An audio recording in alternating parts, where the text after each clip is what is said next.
जम्मू कश्मीर के मामले में सुप्रीम कोर्ट दखल नहीं देगा। सुप्रीम कोर्ट ने साफ किया कि हाले सरकार को होर समा मिलना चाहिए। दरअसल अदालत कांग्रेसी समर्थक तहसीन पूनावाला की पटीशन ते सुनवाई कर रही सी।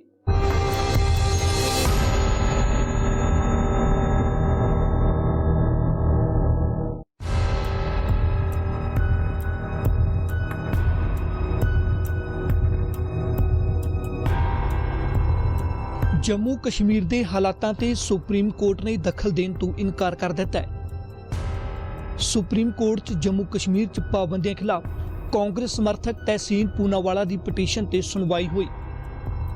सुप्रीम कोर्ट ने फिलहाल इस मामले च दखल देने तो इनकार करदे कहा कि सरकार हर रोज स्थिति की समीक्षा कर रही है। उन्हां नूं कुछ दिनां लई मौका मिलना चाहिए है। जे अदालत दखल दिंदी है तो इस नाल मामले च पेचीदगी आवेगी। मामले की अगली सुनवाई 2 हफ्तियां बाद होगी। सबसे पहले तो मैं माननीय सुप्रीम कोर्ट का बहुत ज़्यादा शुक्रगुजार हूँ कि आज उन्होंने कहा कि हमारे जो मुल्क का आइन है उसमें लिबर्टी को कभी भी फॉर ग्रांटेड नहीं लिया जा सकता है। इसीलिए माननीय अटॉर्नी जनरल ने ये कहा मेरी याचिका पर कि कुछ दिनों में स्थिति सामान्य हो जाएगी कश्मीर के अंदर। अगर वे कह रहे तो मुझे उन पर पूरा एतबार है, मुझे मौजूदा हुकूमत पर पूरा एतबार है, मुझे वज़ीर आज़म पर पूरा एतबार है और उन्हें कुछ दिनों का मौका देना चाहिए। कुछ दिनों बाद 2 हफ्ते बाद हम दोबारा सुप्रीम कोर्ट हमारी याचिका सुन रही है। हम रिव्यू करेंगे सिचुएशन कि क्या फंडामेंटल राइट्स वहां पर अब लागू हो रहे या नहीं हो रहे। ये हमारा अधिकार है। ये अधिकार को और ये कानून में ये दायित्व बनता है, आइन में ये दायित्व बनता है कि अकाउंटेबिलिटी हो। अकाउंटेबिलिटी वजीर आजम से लेना, अकाउंटेबिलिटी मौजूदा हुकूमत से लेना, ये हमारा अधिकार है, संवैधानिक अधिकार है और अधिकार दोबारा हमें सुप्रीम कोर्ट ने दिया है। इसलिए मैं सुप्रीम कोर्ट का शुक्रगुजार हूं। सुनवाई दौरान पूनावाला की वकील मेनका गुरुस्वामी ने दलील दी कि कश्मीर के लोगों ते उत्थे तैनात जवानों नूं संचार ठप होने कारण परेशानी आ रही है। इस ते जस्टिस अरुण मिश्रा की अगवाई वाले 3 जजां के बेंच ने कहा कि हुण तुसीं जवानां की गल क्यों कर रहे हो, इह तां तुहाडी पटीशन नहीं। बेंच ने कहा कि जवानां दा सहारा ना लो। सुप्रीम कोर्ट ने पटीशनकर्ता की अपील ते अटॉर्नी जनरल तो जवाब मंगिया। अटॉर्नी जनरल ने कहा कि कानून व्यवस्था पहल है, फिर भी कोशिश की जा रही है कि लोगों को घट तो घट असुविधा होवे। अटॉर्नी जनरल ने कहा कि कश्मीर च इस तो भी बदतर हालात रहे ने, वो बेहतरी वाल वध रहे ने। 3 महीनों च सब कुछ आम होने की उम्मीद है। हर दिन छूट वधाई जा रही है। स्थिति को शांतिपूर्ण बनाना महत्वपूर्ण है। What is important is the Honorable Supreme Court judges said liberty can never be taken for granted, and the Attorney General responded in few days. In few days, the situation will start normalizing in Jammu and Kashmir. I believe the Honorable Attorney General, I believe the Honorable Government, and I believe that since they are saying in a few days, let's give them 2 weeks time and seek accountability from them. The most important and moot point about this is the ability to seek accountability. Like the Attorney General today in open court in front of all of you in the media said, look, in a few days situation will be normal. We believe the Honorable Attorney General. He said that in the Supreme Court. We believe the government of India. It is our duty and our right to seek accountability from the government. In 2016, the Honorable Prime Minister said, look, demonetization will end terrorism. That clearly did not happen. So all I'm seeking is accountability. I've got that. 2 weeks later, we'll seek accountability again from the government of India. The AG is assured, easing of restrictions, and in few days, situation becoming normal. Let's wait for 2 weeks and see what happens. Congress के हमायती तहसीन पूनावाला ने जम्मू कश्मीर की मौजूदा स्थिति बारे supreme court च petition दायर की सी। तहसीन ने कश्मीर तो धारा 144 हटाउण ते मोबाइल इंटरनेट सेवा बहाल करने की मंग की है। उन्होंने हिरासत में नज़रबंद लीडरां की रिहाई की भी मंग की है। तो उधर दूजे पासे इस मामले ते साबका प्रधानमंत्री डॉक्टर मनमोहन सिंह ने कहा कि जम्मू कश्मीर के लोगों की आवाज़ जरूर सुनी जानी चाहिए है। जेकर भारत के संकल्प को वधेरे प्रबल बनाना है तो जम्मू कश्मीर के लोगों की आवाज़ लाजमी सुनी जानी चाहिए है। The outcome of this is not to the liking of many people in our country, and it is important that the voice of all these people must be heard, and it's only by raising our voice that we can ensure that in the long run this idea of India is something which is very sacred to us and that must prevail. जी नहीं, कांग्रेस की कोई अलग अलग राय नहीं आई। कांग्रेस की बहुत स्पष्ट राय, Congress party की CWC जब कश्मीर पे हुई थी उसके स्टेटमेंट में स्पष्ट राय है, जो हुआ है वो संविधान को नकारा गया है और कांग्रेस पार्टी ने हमेशा संविधान के लिए, लोकतंत्र के लिए लड़ाई लड़ी है। हम उस लड़ाई को लड़ते रहेंगे।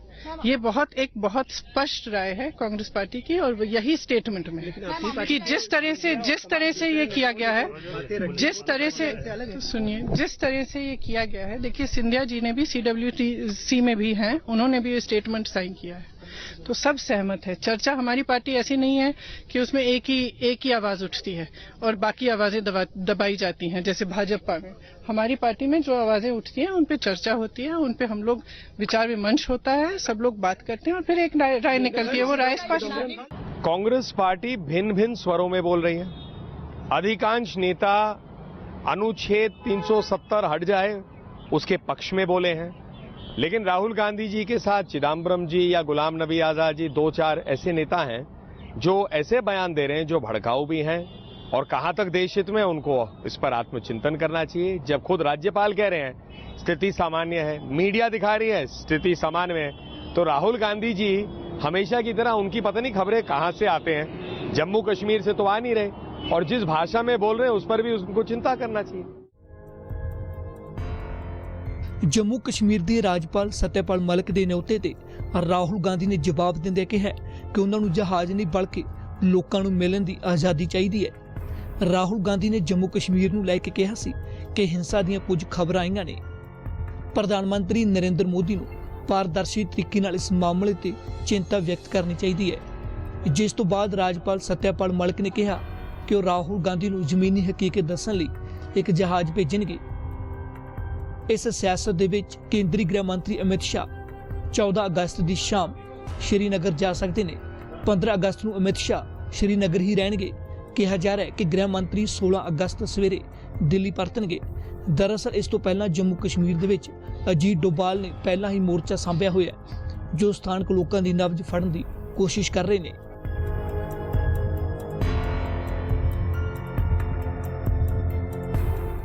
फिलहाल हुण समय एक ब्रेक दा ते ब्रेक तो बाद मुड़ होने जल्द हाजिर।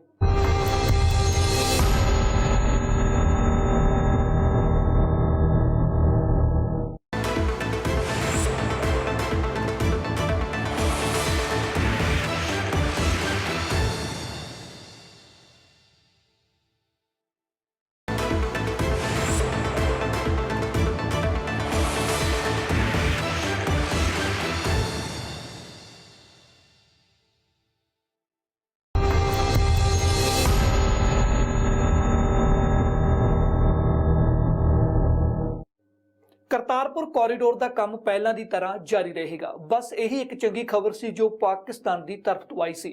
जम्मू कश्मीर के पुनर्गठन तो बाद पाकिस्तान पूरी तरह भड़किया हुआ है, जिस तो बाद भारत खिलाफ पाकिस्तान कई फैसले ले चुके हैं। अजिहे उन्होंने फैसलों बारे जानते हैं जो पाकिस्तान ने हुण तक लिए ने।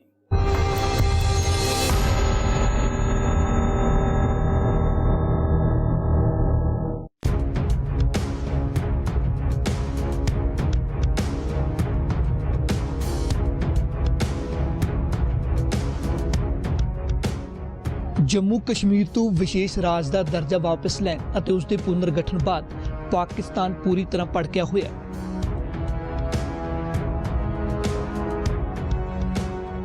पाकिस्तान के प्रधानमंत्री इमरान खान की अगवाई च कौमी सुरक्षा कमेटी की मीटिंग च कई वड्डे फैसले लिए गए सन, जिस कारण दोवां देशों के संबंध पूरी तरह बिखर गए ने। समझौता एक्सप्रैस नूं बंद किया गया, थार एक्सप्रैस नूं भी बंद किया गया। भारत दे नाल पूरी तरह व्यापारक संबंध तोड़े, कूटनीतिक रिश्तिਆਂ ਨੂੰ ਘੱਟ ਕਰਨ ਦਾ फैसला। पाकिस्तान च भारत के राजदूत ਨੂੰ वापस भेजिया। भारत की सीमा नाल लगदे एयर स्पेस ਨੂੰ बंद किया। भारतीय फिल्मां ਨੂੰ पाकिस्तान च बैन किया गया। दोवां देशों दरमियान चलती बस सर्विस नूं भी बंद किया गया। 14 अगस्त कश्मीरियों के नाल एकता प्रदर्शित करने वजों मनाया जाएगा। ਭਾਰਤ ਦੇ ਆਜ਼ਾਦੀ ਦਿਹਾੜੇ ਨੂੰ ਕਾਲੇ ਦਿਨ ਵਜੋਂ ਮਨਾਉਣ ਦਾ ਐਲਾਨ। ਇਨ੍ਹਾਂ ਫੈਸਲਿਆਂ ਦੇ ਬਾਵਜੂਦ ਸਭ ਦੀ ਨਜ਼ਰ ਕਰਤਾਰਪੁਰ ਕੋਰੀਡੋਰ ਤੇ ਸੀ। ਹਾਲਾਂਕਿ ਪਾਕਿਸਤਾਨ ਨੇ ਸਾਫ਼ ਕੀਤਾ ਹੈ ਕਿ ਕਰਤਾਰਪੁਰ ਕੋਰੀਡੋਰ ਦਾ ਕੰਮ ਪਹਿਲਾਂ ਵਾਂਗ ਜਾਰੀ ਰਹੇਗਾ।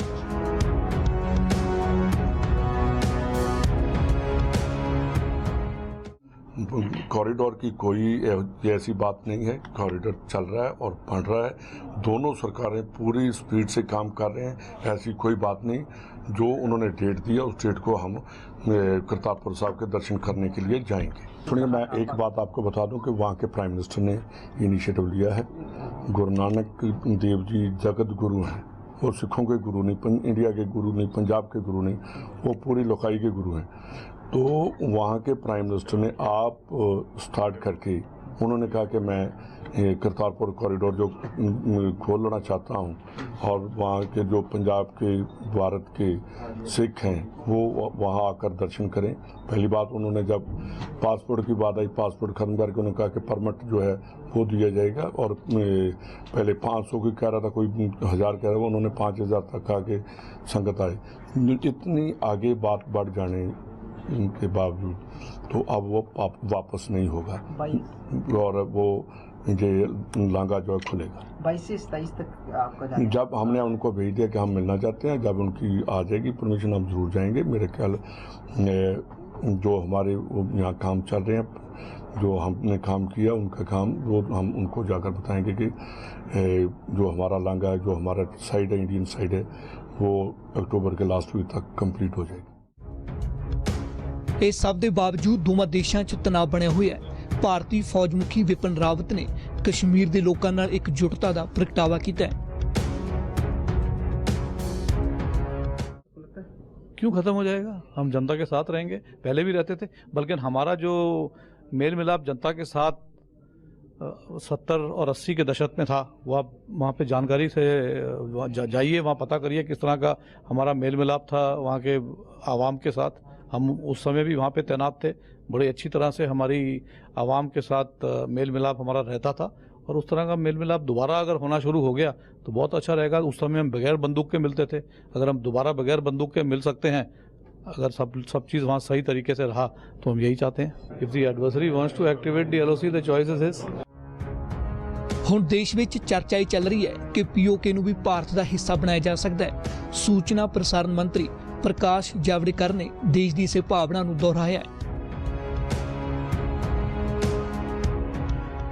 ये पाकिस्तान ऑक्यूपाइड कश्मीर कहलाते हैं, ये भारत का हिस्सा है और वो हमारा जो सर्वसम्मति से संसद का प्रस्ताव है कि POK भारत में लेना, यही हमारा काम है।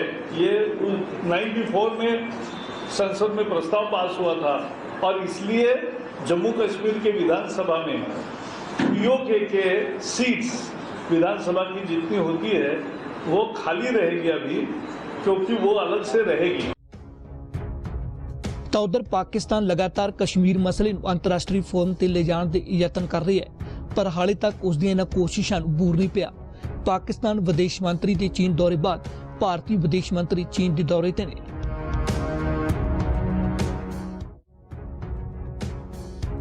विदेश मंत्री S जयशंकर ने जम्मू कश्मीर तो धारा 370 हटाए जाने ते सोमवार ਨੂੰ चीन ਨੂੰ स्पष्ट किया कि भारत का अंदरूनी मामला है, कश्मीर च किसी भी कार्रवाई का अधिकार सिर्फ भारत कोल है। विदेश मंत्रालय ने सोमवार ਨੂੰ बयान जारी करके कहा कि दोवली बैठक दौरान चीन के विदेश मंत्री वांग जी ने जम्मू कश्मीर ਨੂੰ ਲੈ ਕੇ संसद च पास किए बिल का मुद्दा चुकिया, जिस ते जयशंकर ने इसनूं पूरी तरह भारत का अंदरूनी मामला करार दिता है।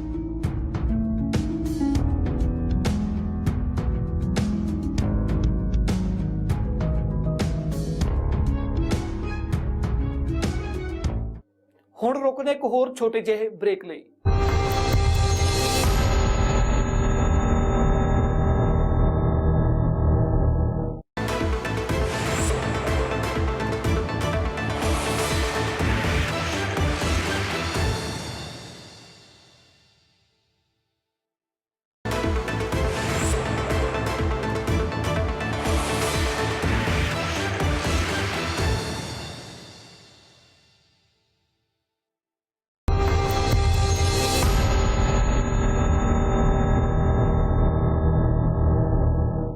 ਹੁਣ ਜਾਣਦੇ ਹਾਂ ਆਰਟੀਕਲ 370 ਦੇ ਹਟਣ ਦੇ ਬਾਅਦ ਜੰਮੂ ਕਸ਼ਮੀਰ ਵਿੱਚ ਕੀ ਕੁਝ ਬਦਲ ਰਿਹਾ ਹੈ। ਆਖਰ 370 ਦੇ ਹਟਣ ਦਾ ਮਤਲਬ ਕੀ ਹੈ।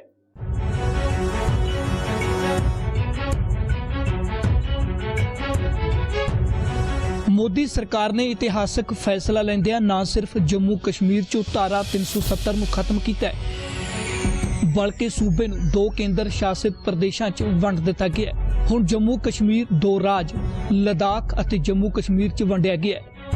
ਸਵਾਲ ਇਹ ਹੈ ਕਿ ਸਰਕਾਰ ਦੇ ਇਸ ਫੈਸਲੇ ਨਾਲ ਕੀ ਕੁਝ ਬਦਲ ਜਾਵੇਗਾ। ਮੋਦੀ ਸਰਕਾਰ ਨੇ ਧਾਰਾ 370 ਇੱਕ ਦੇ ਹਿੱਸੇ ਨੂੰ ਛੱਡ ਕੇ ਸਾਰੇ ਹਿੱਸਿਆਂ ਨੂੰ ਖਤਮ ਕਰ ਦਿੱਤਾ ਹੈ। ਇਸ ਦਾ ਸਿੱਧਾ ਮਤਲਬ ਇਹ ਹੈ ਕਿ ਹੁਣ ਸੂਬੇ 'ਚੋਂ ਧਾਰਾ 35A ਵੀ ਖਤਮ ਹੋ ਗਈ ਹੈ। ਭਾਰਤੀ ਸੰਸਦ ਰਾਹੀਂ ਪਾਸ ਹੋਇਆ ਕਾਨੂੰਨ ਹੁਣ ਜੰਮੂ ਕਸ਼ਮੀਰ 'ਚ ਸਿੱਧਾ ਲਾਗੂ ਹੋਵੇਗਾ। ਜੰਮੂ ਕਸ਼ਮੀਰ ਨੂੰ ਮਿਲੇ ਸਾਰੇ ਵਿਸ਼ੇਸ਼ ਅਧਿਕਾਰ ਖਤਮ। ਭਾਰਤ ਦੇ ਕਿਸੇ ਵੀ ਨਾਗਰਿਕ ਨੂੰ ਜਾਇਦਾਦ ਖਰੀਦਣ ਦਾ ਅਧਿਕਾਰ ਮਿਲਿਆ ਹੈ। ਦੂਜੇ ਸੂਬਿਆਂ ਦੇ ਲੋਕ ਵੀ ਜੰਮੂ ਕਸ਼ਮੀਰ 'ਚ ਵਪਾਰ ਕਰ ਸਕਣਗੇ। ਭਾਰਤ ਦੇ ਕਿਸੇ ਵੀ ਨਾਗਰਿਕ ਨੂੰ ਪੱਕੇ ਤੌਰ ਤੇ ਰਹਿਣ ਦਾ ਅਧਿਕਾਰ ਮਿਲ ਗਿਆ ਹੈ। ਦੇਸ਼ ਦਾ ਕੋਈ ਵੀ ਨਾਗਰਿਕ ਜੰਮੂ ਕਸ਼ਮੀਰ 'ਚ ਸਰਕਾਰੀ ਨੌਕਰੀ ਹੁਣ ਲੈ ਸਕਦਾ ਹੈ। ਕੋਈ ਵੀ ਨਾਗਰਿਕ ਸਕਾਲਰਸ਼ਿਪ ਜੰਮੂ ਕਸ਼ਮੀਰ 'ਚ ਹਾਸਲ ਕਰ ਸਕਦਾ ਹੈ। ਜੰਮੂ ਕਸ਼ਮੀਰ ਦੀ ਮਹਿਲਾ ਸੂਬੇ 'ਚੋਂ ਬਾਹਰ ਵਿਆਹ ਕਰਨ ਤੇ ਵੀ ਜਾਇਦਾਦ ਤੇ ਹੱਕ ਰੱਖੇਗੀ। ਜੰਮੂ ਕਸ਼ਮੀਰ ਦੇ ਲੋਕਾਂ ਦੀ ਦੋਹਰੀ ਨਾਗਰਿਕਤਾ ਹੁਣ ਖਤਮ ਹੋ ਗਈ ਹੈ।